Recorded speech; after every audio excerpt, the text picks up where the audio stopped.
Mikos-mikos. Mikos-mikos na luto. Mikos-mikos. Gulay na repolyo.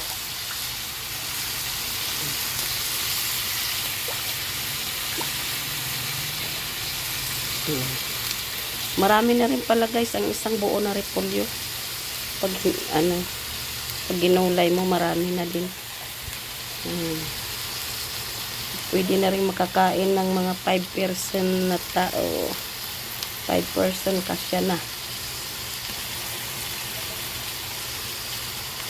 Sa 5 katao kakain kasya na. Ay 4 lang kami. O, gaano lang yung kain ko. Pirasong kain. Okay na. Kasi guys, naglilimit tayo sa kain dahil tayo may edad na. Mikos-mikos.